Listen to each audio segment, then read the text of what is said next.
The truth about happiness and why you need to face it. Hook 1. Have you ever felt like happiness is always just out of reach? Like no matter how hard you try, it's something elusive, hiding behind your efforts?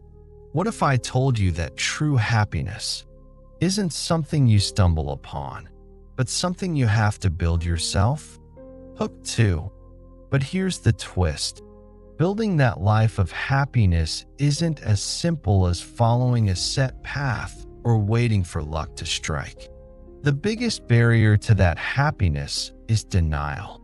It's not fate or bad luck that keeps us from the life we want. It's the lies we tell ourselves to avoid discomfort. Hook 3. And here's the kicker. Growth doesn't happen in the comfort zone. It happens in the messy, uncomfortable confrontation with what we'd rather not face. But the moment you stop running from the truth, that's when everything begins to change. Happiness isn't some random event that happens to you by chance. It's a life you intentionally craft, step by step. But before you can build the life you dream of, there's one major truth you must confront. What's standing in the way of your happiness? And more often than not, it's not fate or bad luck. It's denial, that constant desire to shield ourselves from discomfort, to avoid facing the truth that we spend so many years convincing ourselves we're fine, painting over our true feelings with distractions, justifications, and half-truths. We do this because the truth often feels too overwhelming, too harsh to face head-on. But here's the reality. Growth does not happen in comfort. It happens when we face the very things we're running from, when we allow ourselves to engage in that quiet, honest confrontation with reality. Without acceptance of where we stand, there's no clarity. And without clarity, there is no peace. This episode isn't about sugarcoating life. It's about diving straight to the core of it. These aren't just nice-sounding lessons to make you feel good. They're tough truths meant to wake you up, shake you out of your complacency.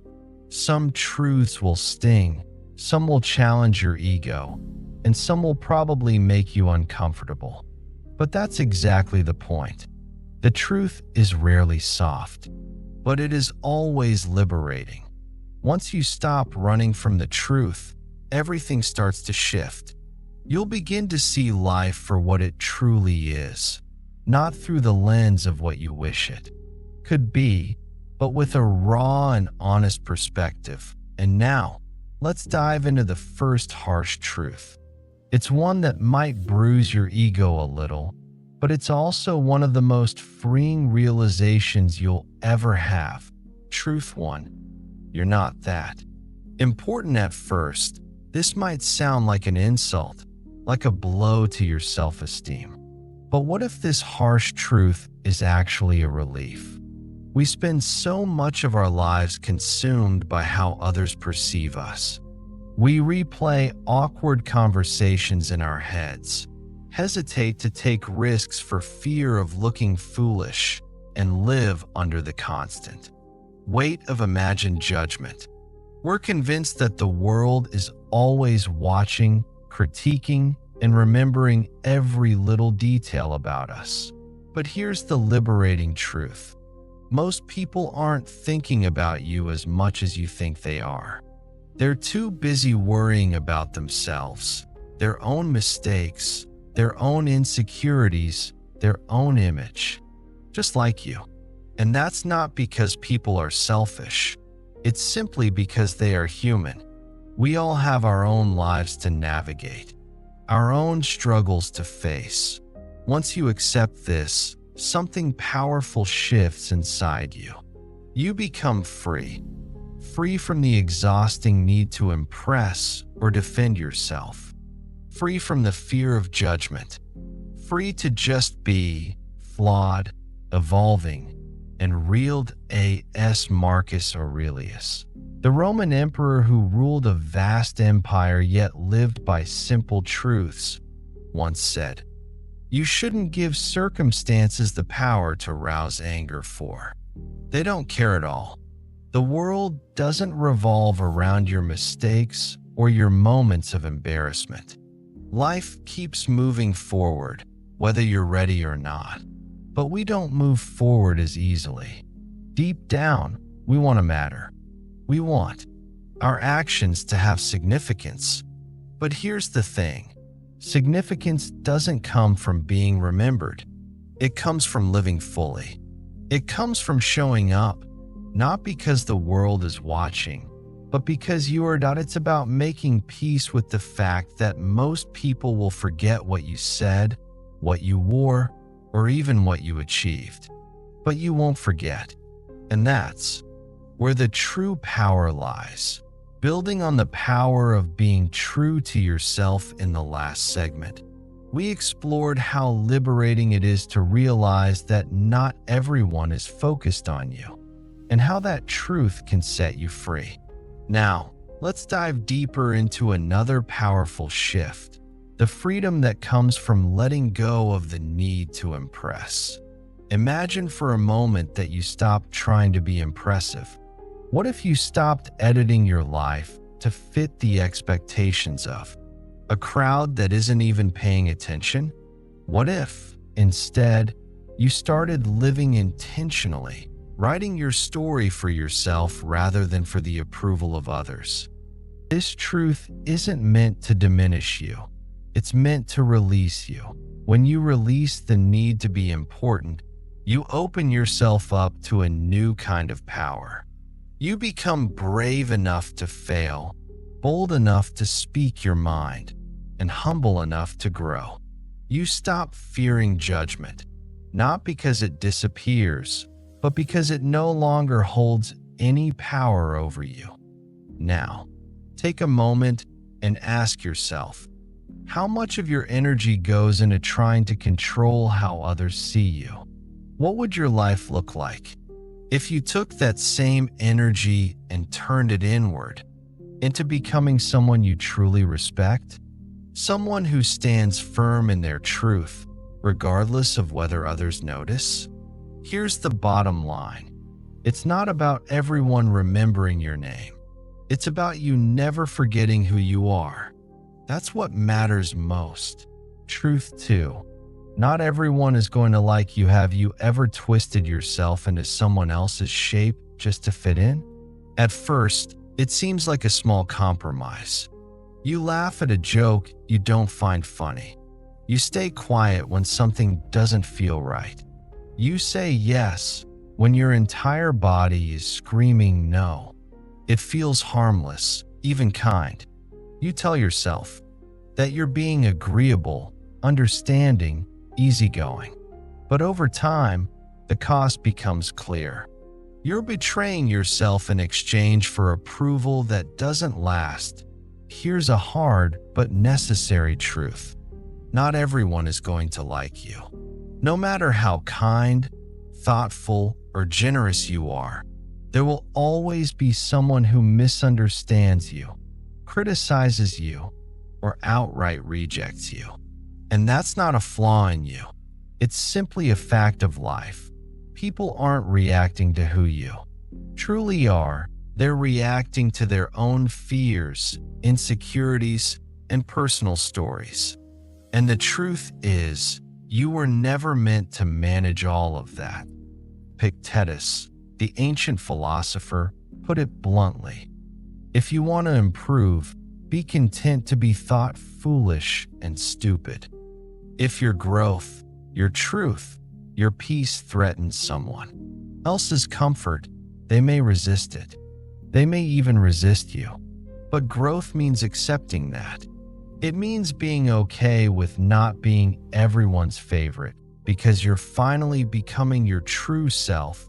As the writer and philosopher Carl Jung once said, the individual has always had to struggle to keep from being overwhelmed by the tribe. There's always a subtle pressure to conform, to fit in, to avoid standing out. But the price of universal approval is often your own invisibility. You begin to disappear behind the expectations of others, thinking you're connecting, but in reality, you're just performing. So, what's the alternative? Radical honesty. Not the kind that seeks to offend or hurt others, but the kind that refuses to shrink. The kind that says, I'd rather be disliked for being real than praised for being fake. And here's the beauty of it. When you stop trying to be liked by everyone, you create space for the people who truly see you. The ones who resonate with your truth, not your performance. This shift from seeking approval to embracing authenticity is where true confidence begins to flourish.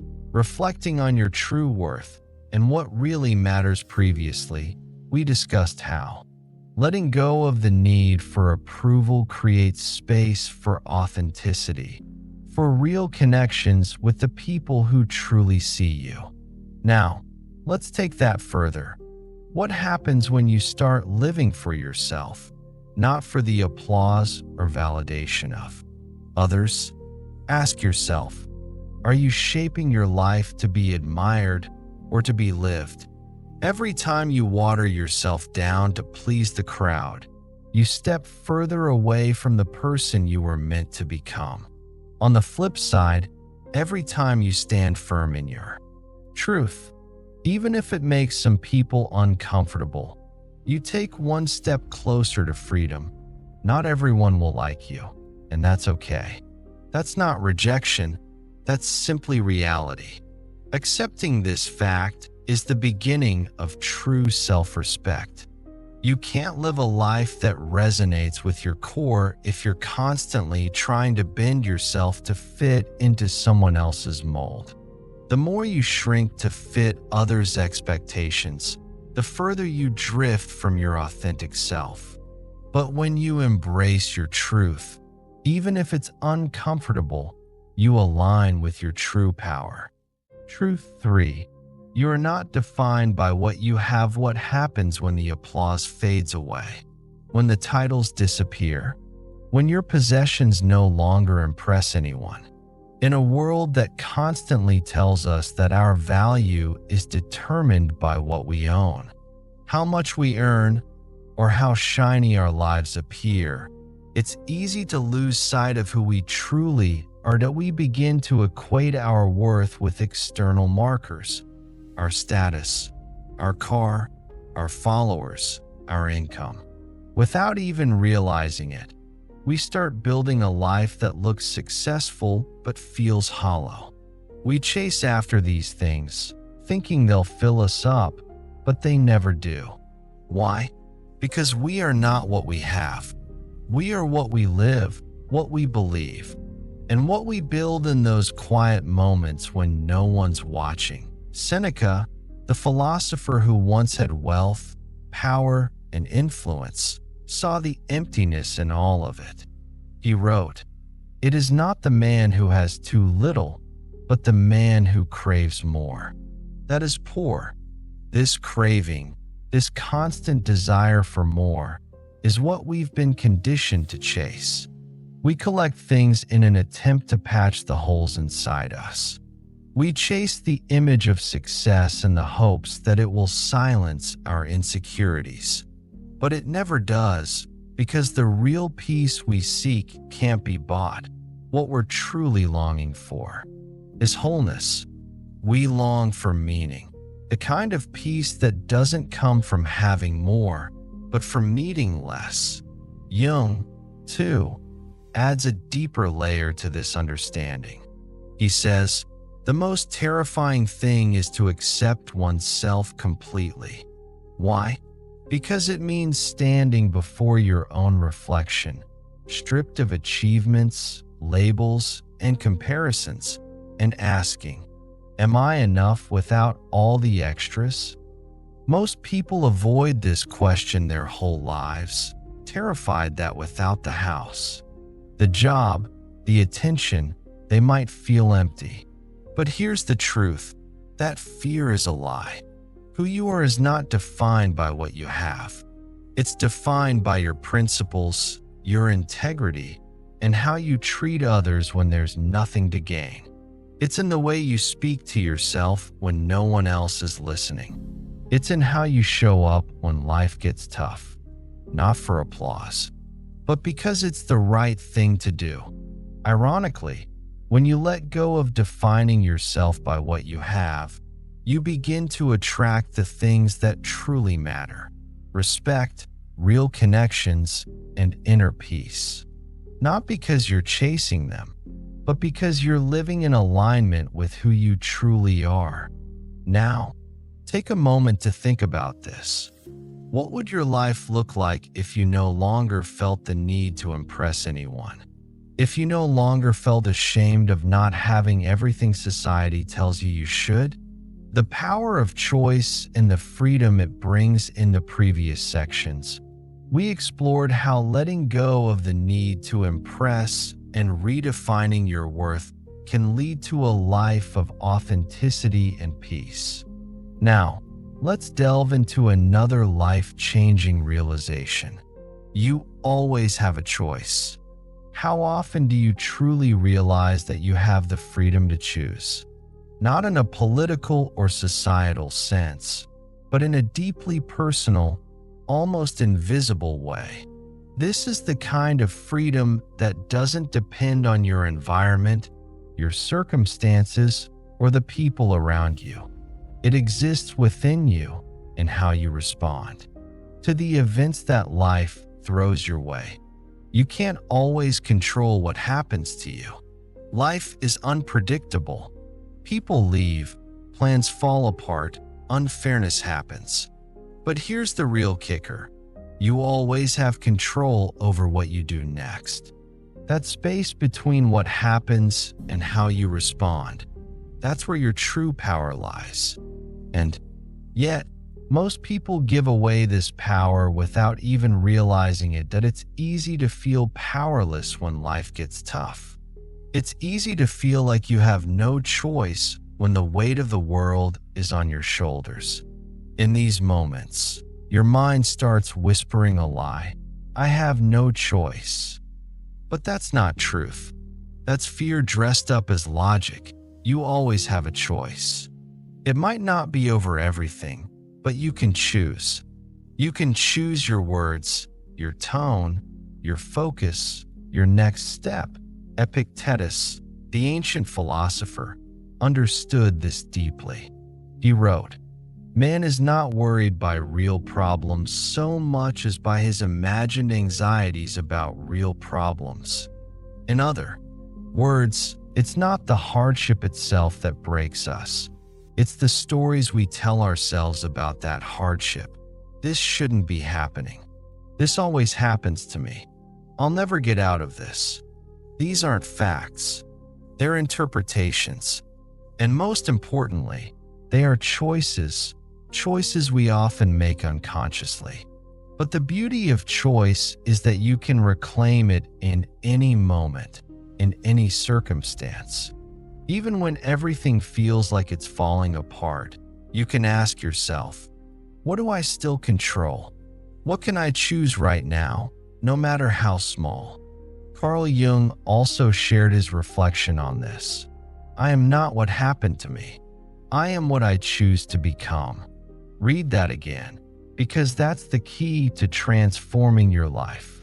It's the difference between being a victim of circumstances and being the author of your own story. Things will happen to you that you didn't ask for. You will experience pain, loss, and hardship. But what you do with that pain, how you respond to it, how you integrate it into your life, and how you transform through it, that part is yours. And here's something most people overlook. Indecision is also a choice. Waiting for life to change before you do, that's a choice. Choosing to remain silent when you should speak, holding back when you should act, letting fear guide your decisions. Those are all choices. And if you're not careful, your life may become a reflection of all the things you didn't do. Not because you couldn't, but because you forgot that you could. Choice doesn't always feel dramatic. Sometimes it's quiet. Sometimes it's as simple as choosing to take a deep breath before reacting. Sometimes it's choosing to speak your truth, even when it feels risky. So, the next time you find yourself feeling stuck or powerless, remember, you always have a choice. And with that choice, you hold the power to shape your life in a way that aligns with your true self. Taking responsibility for your power and choosing your path. In the last section, we discussed how freedom is not just about escape, but about the responsibility to show up, take control, and make conscious choices. Now, let's explore how your power lies in your ability to change how you respond to life's challenges. Imagine for a moment that instead of staying silent, you chose to walk away from the things that drain you, even if they feel familiar. What if you decided to show up today, not as the person you were yesterday, but as the person you could be right now? How would that shift things for you?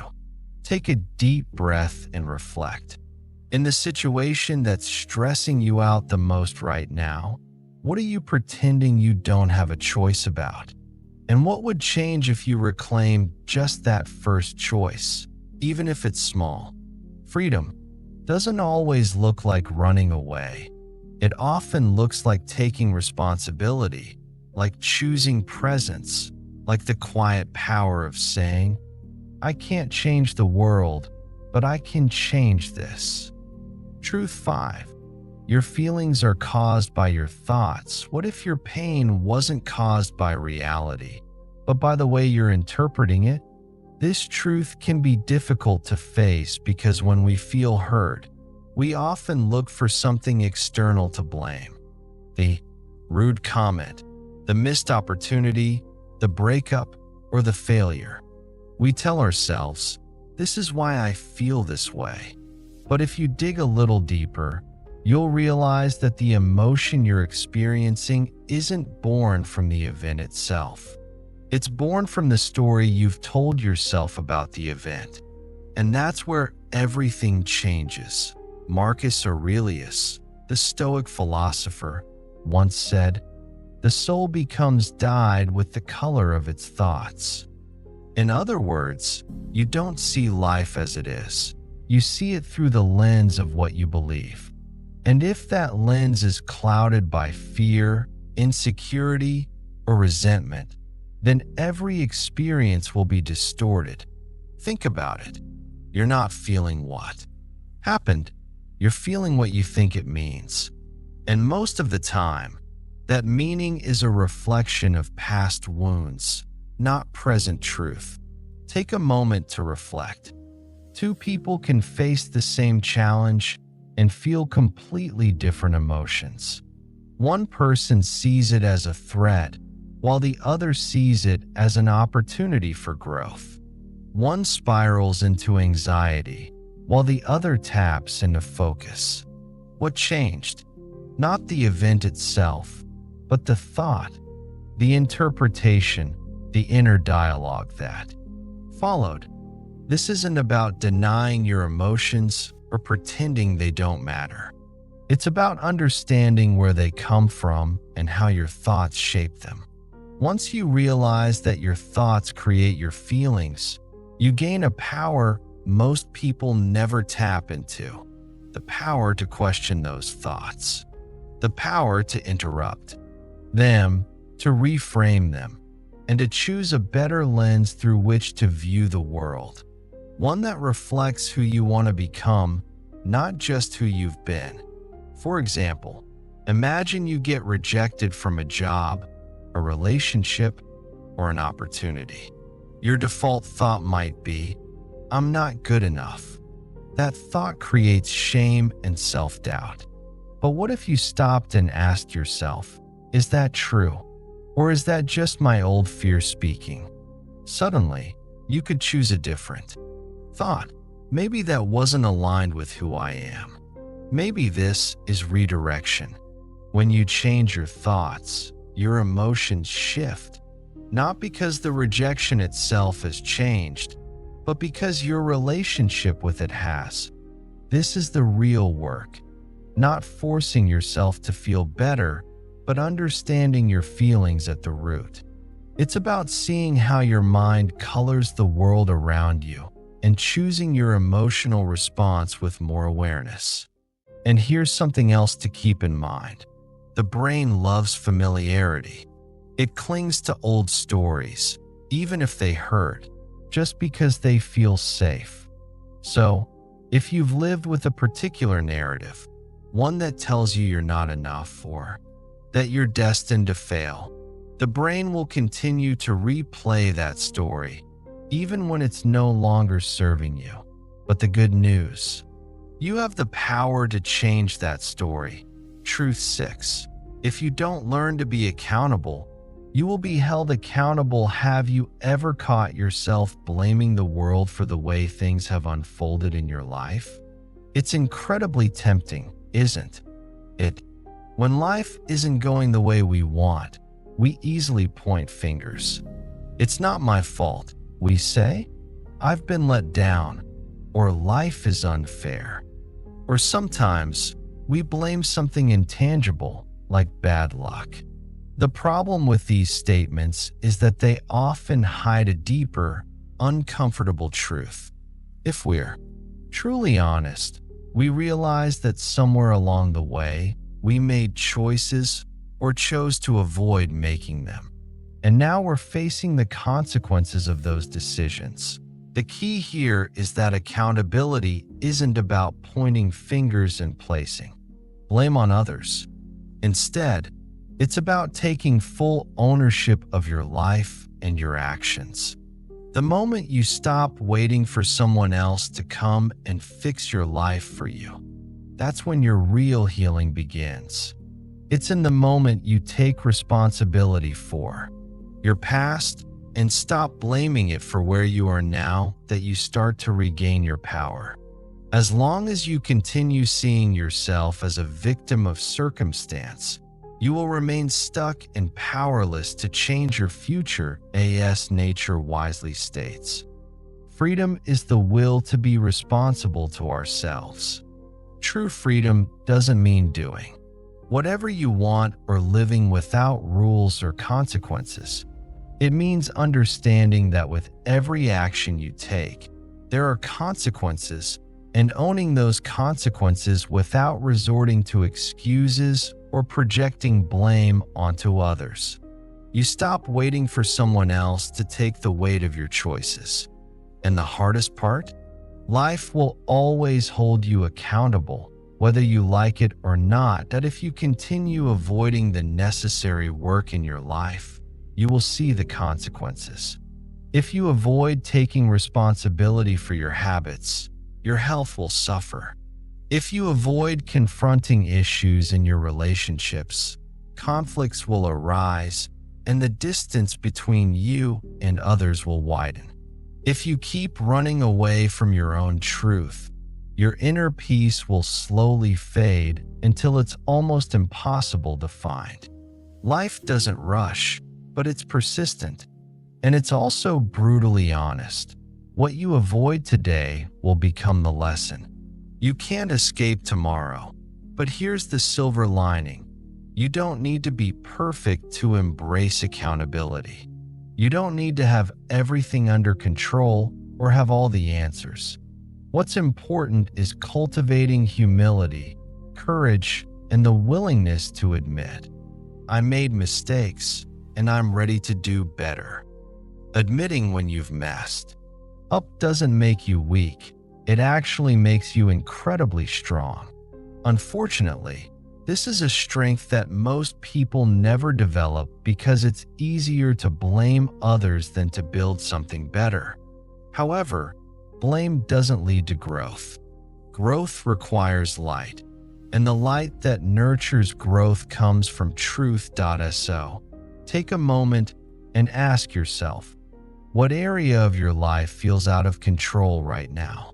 It could be your finances, your health, your relationships, or even your sense of self-worth.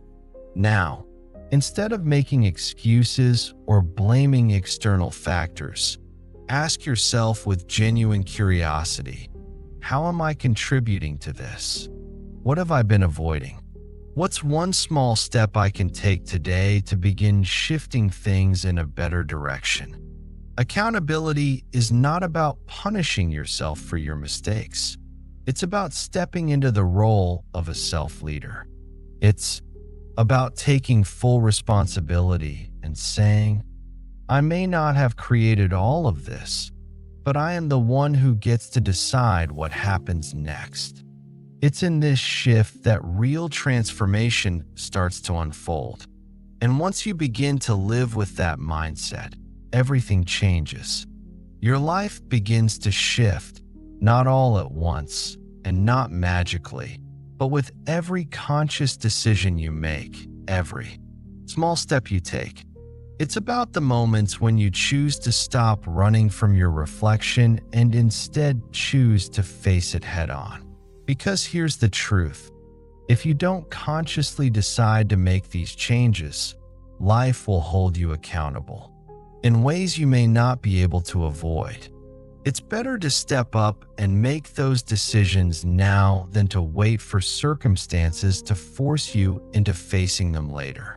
Every time you choose accountability, you regain a little more control over your destiny, over your future, and ultimately, over the life you're creating. Now that we've explored how taking responsibility can reshape your life, let's move forward into another crucial area, learning how to stop avoiding the hard truths and the uncomfortable conversations that are necessary for growth. Continuing from the previous discussion on accountability, let's now dive into a difficult truth that many of us must face as we grow. Truth 7. People want you to do well, but not better than them. Have you ever felt the sudden shift when you start to rise? When the support around you starts to wane, or worse, turn into something that feels like resistance? It's almost like a pattern you can't ignore. At first, people around you cheer you on, celebrate your small victories, and encourage your first steps towards something new. Friends give you high fives, family beams with pride, and everyone seems to be on board with your dreams. But then, something changes. The moment your progress becomes more than just dreams and turns into tangible results, that initial support can begin to feel different. What once was unconditional becomes strangely conditional. The jokes become sharper, the silence becomes heavier, and you may notice subtle hints of jealousy or discomfort. The encouragement shifts, and it can be painful to witness. It's one of the hardest lessons in personal growth. Not everyone who started with you will be there to celebrate your success. And here's the hard truth. This shift isn't always because someone wants to see you fail. Sometimes it's because your growth highlights something they might not want to confront in themselves. Your progress serves as a mirror to their own stagnation. Your courage shines a light on their fears, and your evolution disrupts their sense of equilibrium. Instead of addressing their own resistance, they project it onto you. They start to make you feel like your growth is a threat. Seneca, the philosopher, wisely stated, "As long as you live, keep learning how to live." But the kind of learning that truly transforms you comes with a cost, and more often than not, that cost involves outgrowing your environment, expectations, and even people, not because you're inherently better, but because you've stopped settling. This is a part of growth that many don't understand, but it is necessary for your journey.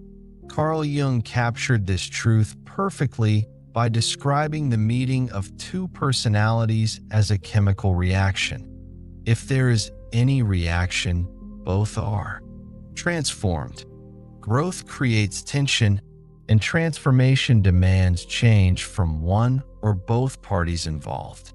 Some people will rise with you, eager to support and be part of your journey, while others will resist your rise, fearing that your success means they'll lose you, or worse, lose their own reflection of themselves through you.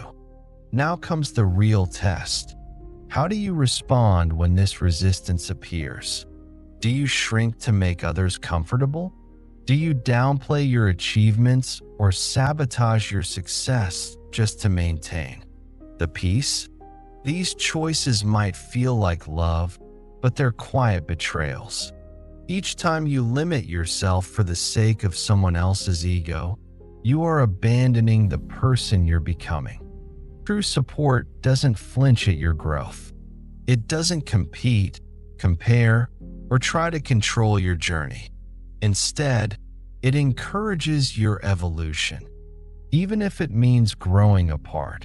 While it's rare to find that kind of genuine support, it is absolutely worth seeking out. Even more importantly, it's worth offering to others. When you truly want others to rise, you stop seeing their success as a threat. You begin to celebrate them for who they are becoming, not as reflections of your own insecurities or desires to be so. How do you protect your growth? By being honest with yourself about who you're becoming and who is no longer aligned with that path. Not in bitterness or judgment, but in clarity. It means surrounding yourself with people who aren't afraid of your light, letting go of relationships that only thrive when you're playing small, and learning to clap for yourself, even when others go quiet. Take a moment to reflect. Are you dimming your light just to keep others close? Are you confusing comfort with support?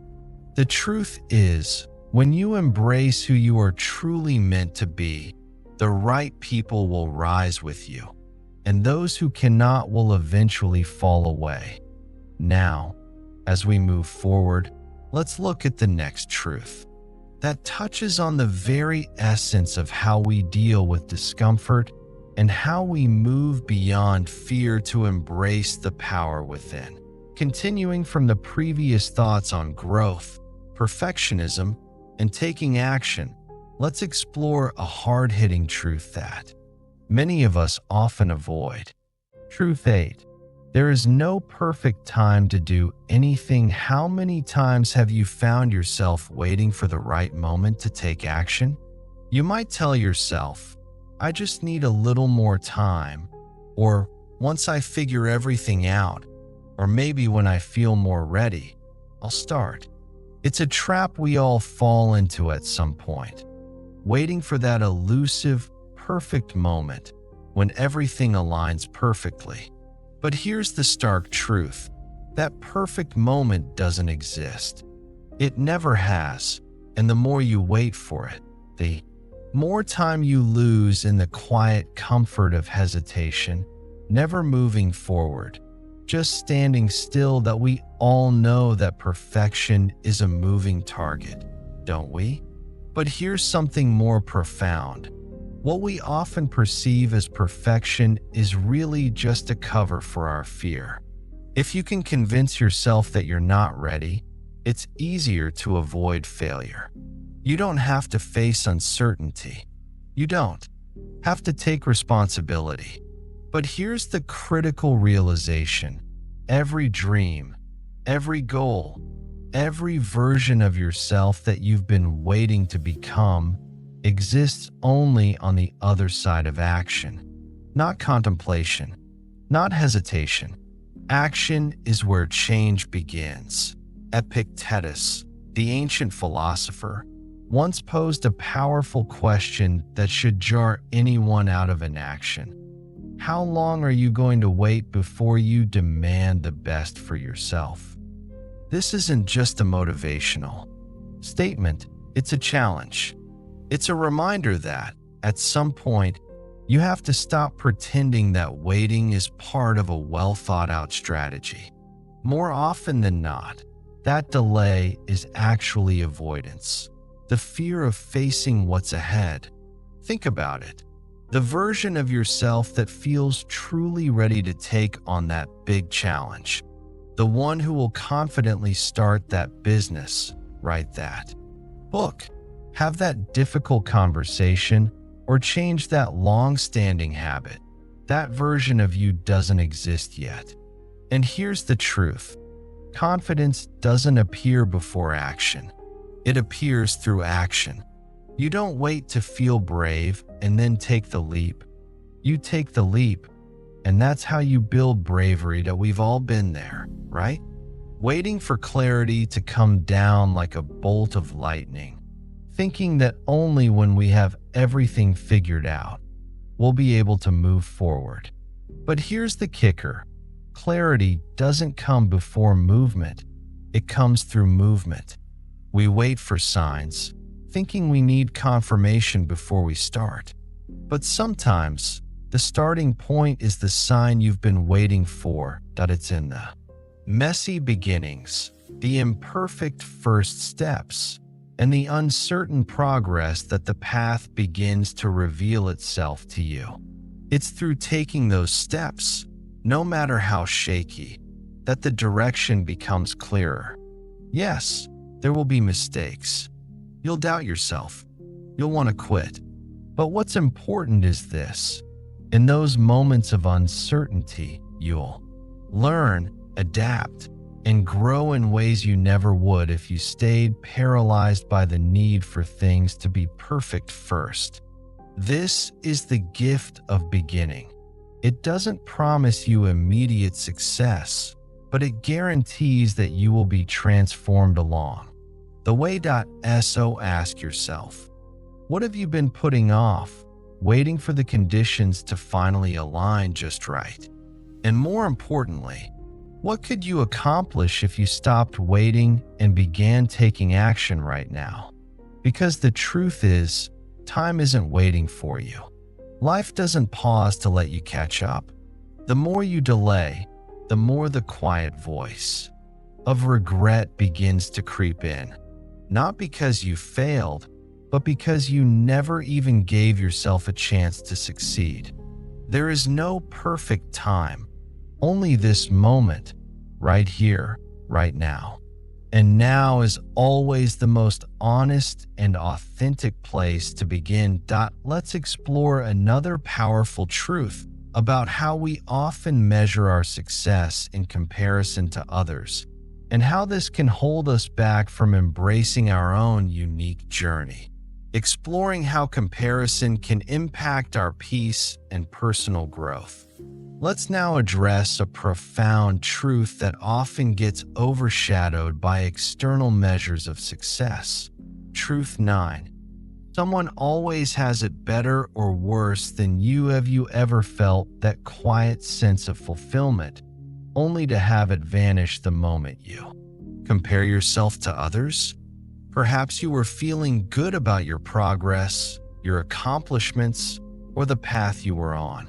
But then, as you look sideways, you see someone younger achieving more, or someone older with fewer scars, and suddenly, doubt creeps in.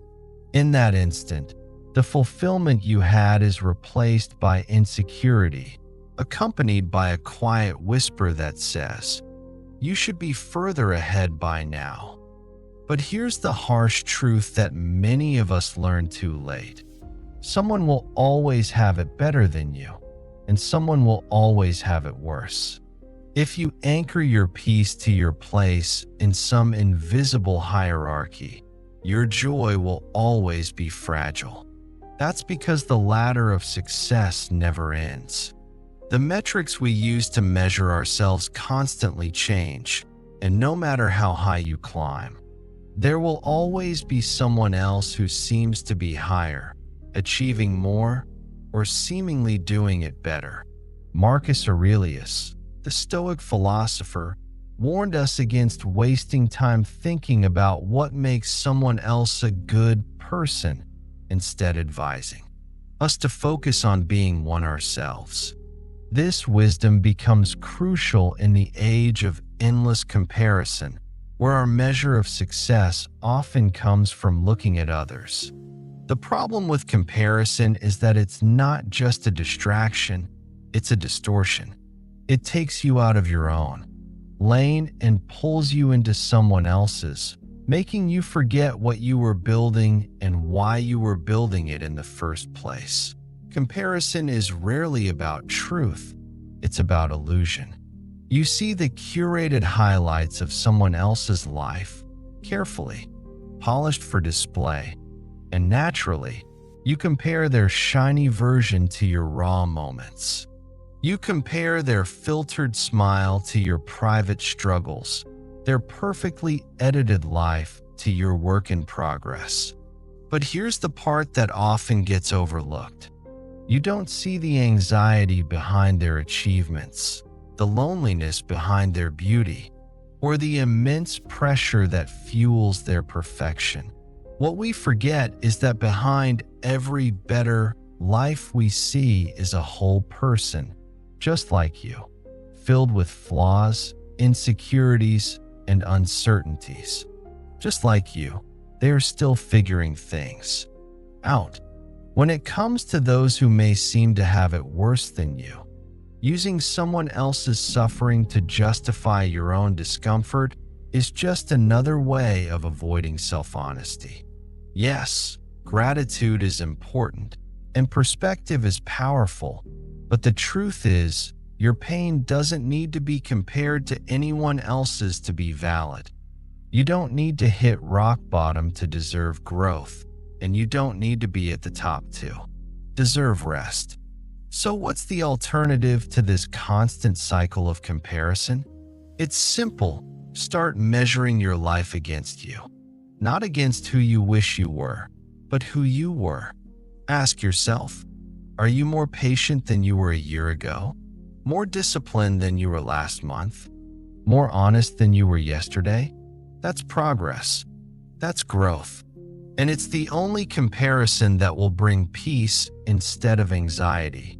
Now, ask yourself, when was the last time you looked at your own life with appreciation, not judgment? When did you last see yourself clearly, without the filter of someone else's success? Comparison will always exist. It's part of being human. But its power over you? That's completely optional.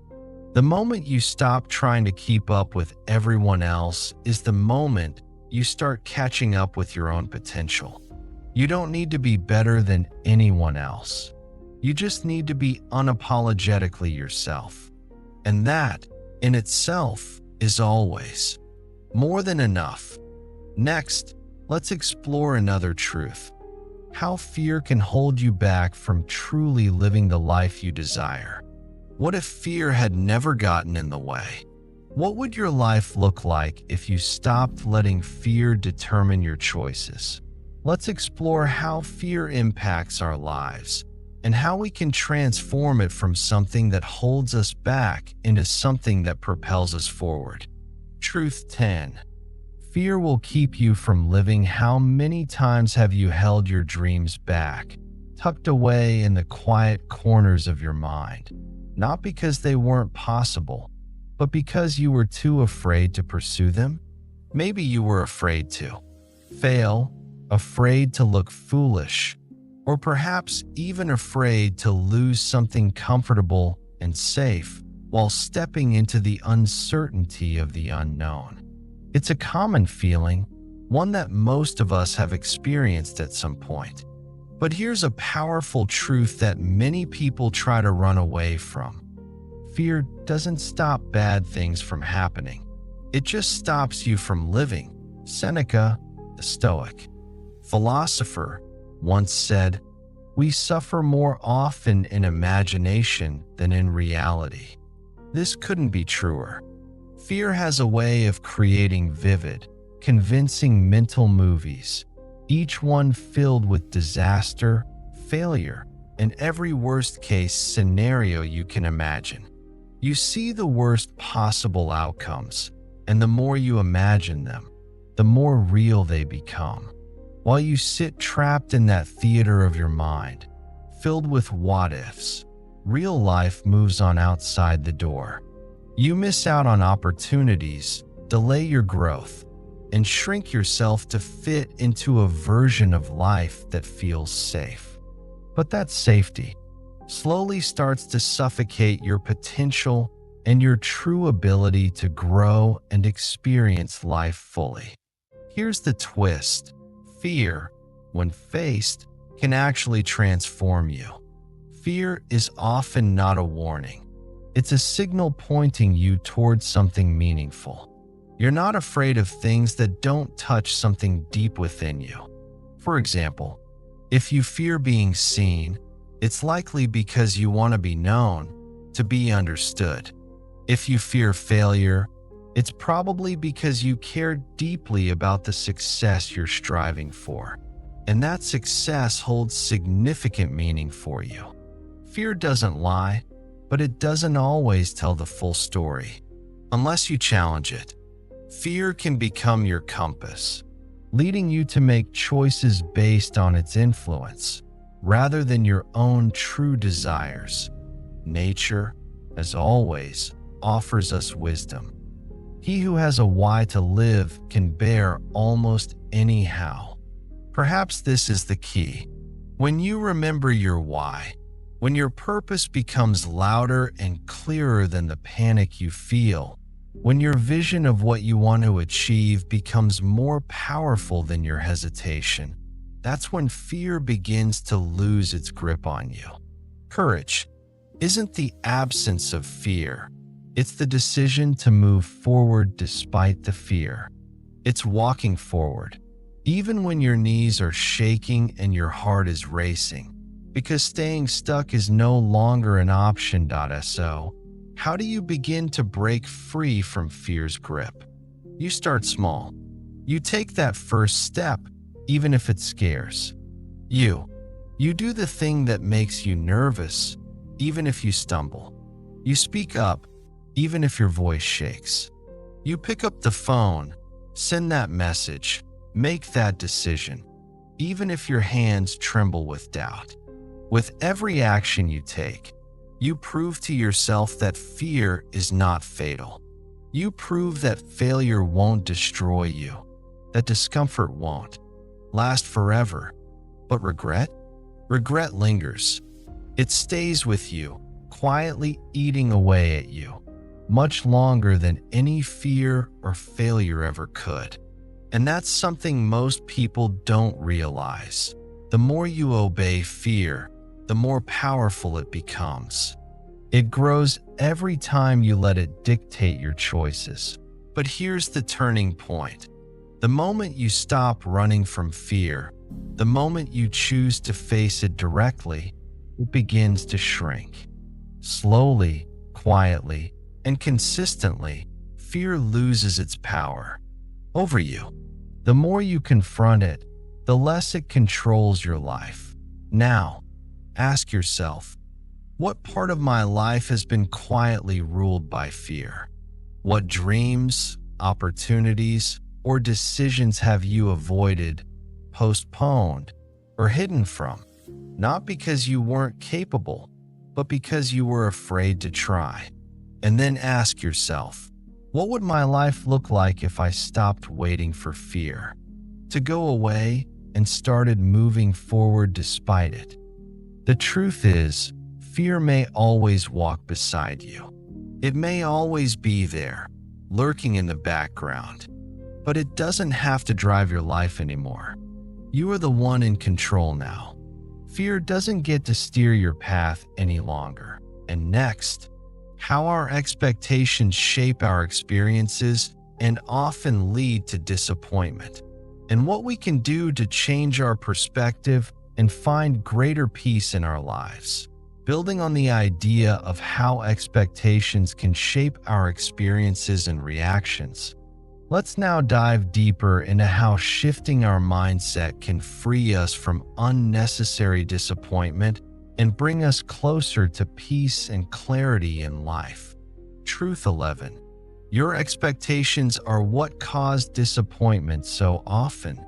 We suffer not because life has failed us, but because we've projected an illusion onto it, then convinced ourselves that this illusion is the truth. Disappointment doesn't originate from the world around us. Rather, it arises from our expectations of that world. How many times have you felt let down when things didn't go the way you hoped? When someone didn't meet your standards? When your goals took much longer to achieve than expected? Or when a relationship ended before you were ready? It feels like betrayal. But more often than not, what's actually happening is a misalignment between what is the reality of the situation and what we demanded it to be, our idealized version of what we expected. Epictetus, one of the great Stoic philosophers, clearly articulated this by saying, "It's not what happens to you, but how you react to it that matters." Our reactions are deeply influenced by our expectations. Think about it. If you expect life to always be fair, every time things go awry, you will feel bitterness and resentment. If you expect people to never let you down, you will feel abandoned or betrayed when they inevitably do. If you expect every single effort to instantly bring you success, you will likely feel defeated when success doesn't come right away. However, if you expect life to be real, messy, unpredictable, and full of human imperfection, you create space for compassion, for adjusting your approach, and for personal growth. Expectations often present themselves disguised as hope, but they are not the same thing. Hope is flexible, whereas expectations are rigid and fixed. Hope says, "I'd love for this to happen, but I'll adapt if it doesn't." On the other hand, expectation says, "This must happen or else." And the "or else" is often a heavy burden. Pain, resentment, blame, and a sense of disillusionment. Expectations tether us to a specific outcome, and when reality doesn't line up with that, the disappointment sets in. The gap between what we hoped for and what actually occurs is where suffering arises. So, how do we break free from this cycle of constant disappointment? The solution is to replace expectation with intention. Rather than focusing on a rigid outcome, you focus on the intention behind your actions, showing up fully, doing your best, giving everything you have, and letting go of the need to control the result. It's not about being passive or indifferent. It's about finding peace and accepting that life doesn't always conform to our exact plans. You can set high goals, you can aim for the stars, but you don't have to demand that the universe bends to your desires. You can love others deeply without needing them to behave exactly as you want them to. You can dream big and pursue those dreams, knowing that the journey may unfold in unexpected ways. And that's okay. This is where the Stoic wisdom comes into play. Act with discipline and virtue, but then let go. Not because you stop caring, but because you stop clinging so tightly to outcomes. Ask yourself, where am I holding on too tightly to my expectations? Where have I confused hope with entitlement? Where in my life am I suffering not because of what is, but because of what I thought it should be? When you release the need for life to obey your set of rules, you don't lose power. In fact, you gain something far more valuable: peace. You Begin to see life more clearly and respond to it, rather than reacting out of frustration. In that space, life becomes softer, more spacious, and ultimately more alive. The less you expect, the more room you create to experience life fully and with greater appreciation. Now, as we shift gears, let's explore the next truth that will help you understand the power you truly have. You are living the life you've created for yourself, whether you're fully aware of it or not. Following the theme of shifting our perspective and taking responsibility for the lives we build, let's explore how we have the power to shape our own reality. No matter where we start. Truth 12. You live the life you create for yourself. What if the life you're living right now, the habits you've formed, the relationships you've cultivated, the routines you follow, is the exact result of the choices you've made, the things you've allowed, and the patterns you've repeated?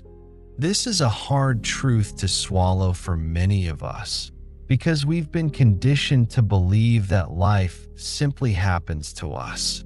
We think our circumstances are inherited, that our problems are external, and that our suffering comes from what others did or didn't do. But eventually, there comes a moment, a quiet, undeniable reckoning, when you realize that your life is yours. You are not just living it, you are actively creating it, moment by moment, with the decisions you make every single day. This doesn't mean that everything that happens to you is your fault. Life brings with it its own set of challenges, unjust circumstances, trauma, pain that are beyond your control. But the way you respond, how you choose to rise, how you choose to rebuild, that part is entirely within your control, and no one can do it for you. As Carl Jung captured so beautifully, your vision will become clear only when you look into your heart. Who looks outside dreams, who looks inside awakes. We spend so much of our time looking outward, searching for answers, seeking approval, and waiting for direction from others. But the real shift happens when you turn inward and ask yourself, what am I building here, and why? Victimhood is a comfortable trap. It provides you with a story to lean on, a reason to stay stuck, a way to explain away your lack of change. It can even offer a sense of comfort because it means you don't have to take responsibility for your life. But in the process, it steals your agency. As long as you see your life as someone else's responsibility, something dictated by external forces, you remain powerless to shape it. But the truth is, you are not powerless. In fact, you are shaping your life right now. With every thought you think, every word you speak, every boundary you set or fail to set, and every choice you make. The question isn't whether you're creating your life. The real question is, what kind of life are you creating? Is it a life based on fear or intention, avoidance or vision, reaction or responsibility? You don't need to have everything figured out to begin creating something different. You just need to be honest with yourself and take the first step. Start small.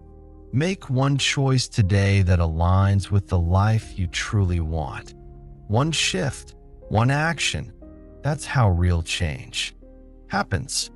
Not through massive leaps, but through repeated, consistent alignment with your deepest desires and values. Ask yourself, if I woke up tomorrow with a completely blank slate, no expectations, no guilt, no fear, what kind of life would I begin to build? And what is stopping me from starting today? You're not stuck. You're just repeating patterns. And once you realize you have the power to choose differently, you can start creating a life that reflects your true values. You can let go of roles that no longer fit you.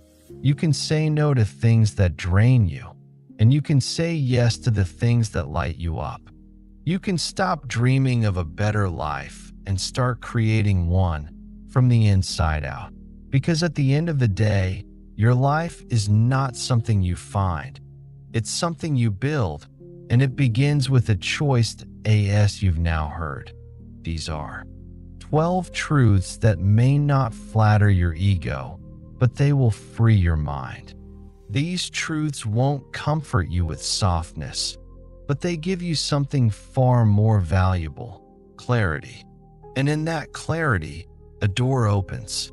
Because once you stop resisting the truth, you can start working with it, living with it, becoming someone who doesn't just survive life, but shapes it step by step from the inside out. These truths are not meant to discourage you. They are meant to liberate you from the lies that have held you back. The lie that everyone is watching.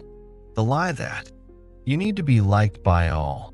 The lie that you'll finally be enough once you have more, do more, become more. The truth is, you've never needed to become someone else. You've only needed to become fully yourself. Yes, the truth can be harsh, but it is also healing. Because once you face what's real, you stop building your life on sand. You stop waiting for permission. You stop living a second-hand version of who you were meant to be. The Stoics knew this. Jung knew this. And now you know it too. Happiness isn't found in fantasy. It's found in facing reality and still choosing to live with purpose, with strength, and with intention. Take these truths with you. Let them sit with you. Let them stir things up and unsettle what needs to be undone. Let them guide you to a version of life that doesn't just look good but feels right. Not because it's easy, but because it's real. And if this episode gave you something to reflect on, something that challenged you, helped you see things more clearly, or made you feel less alone, then consider subscribing, sharing it with someone who's ready to hear it, and letting us know which truth hit you hardest. Remember this: you don't need to be perfect. You just need to be honest. And once you are, life begins.